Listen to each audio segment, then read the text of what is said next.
What's going on, everybody? It's your boy Spencer doing a really quick video, and I got another deck profile coming out later. It's just sometimes I'm away from home and I'm literally not around recording equipment, so I can't upload these videos, but I'm going to try to get a few out tonight and just keep the train going. First thing I'm starting off with, obviously the Egyptian God support came out, and there's a little bit of buzz, for the revived Sky God. Here's the thing, right?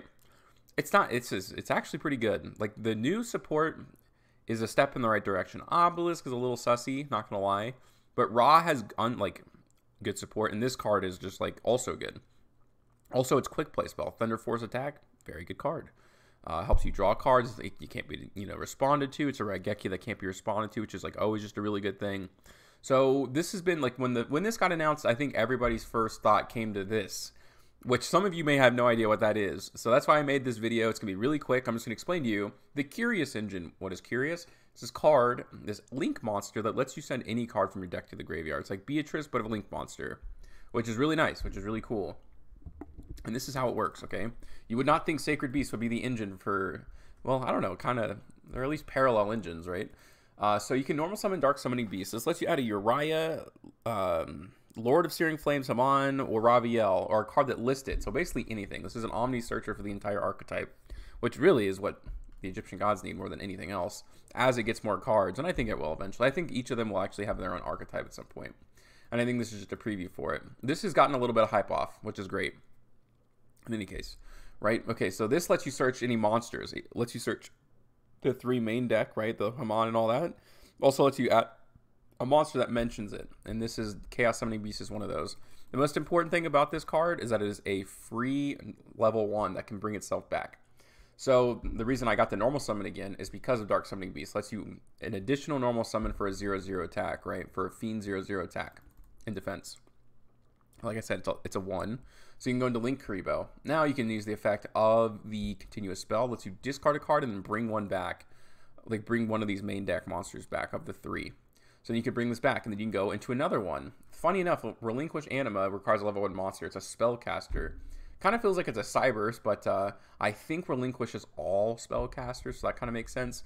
So now you have a Cybers, a Dark Cybers, a Dark Spellcaster, and a Dark, Fiend. So the material for Curious is a Link 3. It requires 3 monsters of the same attribute, a different type.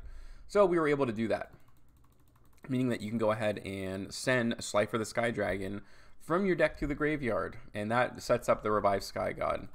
If you guys don't know what this card does, it also sends the top 3, so it could be useful in Sacred Beast, like to maybe mill like a Dark Summoning Beast, and maybe there's like a better way to take advantage of that. There could be, but in any case, this is what happens. This is obviously just like a fake match. This is the same deck, but this card cannot be negated, so the only thing that would stop it is DD Crow.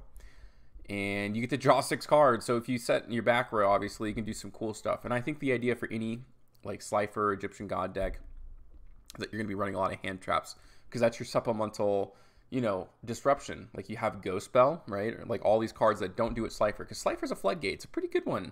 Your opponent will not be able to link climb. Your opponent can't go into Elf or anything like that, which is obviously very relevant. Now they can put a lot of cards in defense position, but it doesn't help them go into Zeus to wipe your board. Or they'll be putting a lot of resources to go into like an Access Code Talker. But the thing that's cool about this is it's a floodgate for a lot of decks, for most decks, right? Everyone, you need a summon to attack position to attack over your opponent. You know what I mean? An Imperm would be really convenient, but that's where this comes in. And I think that this is just a really good, it does what it needs to do. I think what Konami's doing is getting away from actually normal summoning these behemoth beasts that are really hard, and they're just glass houses. So instead, it's like, okay, let's make it really easy to special summon them out. And I think that's what this card does, which is really, really nice. And that was just a 1.5 card combo, right? I think I discarded Monster Reborn at the beginning, which is cool because the Revived Sky God can then stack it on the deck and then put it back to your hand. So this bad boy will go up to 7,000 during your opponent's turn, which is awesome. So I really like the direction it's going, but I know this is a popular engine. It's going to be for Slifer, so I thought I'd go ahead and make a quick video to show you guys how that works. Let me know what you guys think about this in the comment section down below. Other than that, that's going to do it for today's video, and I'll see you guys next time.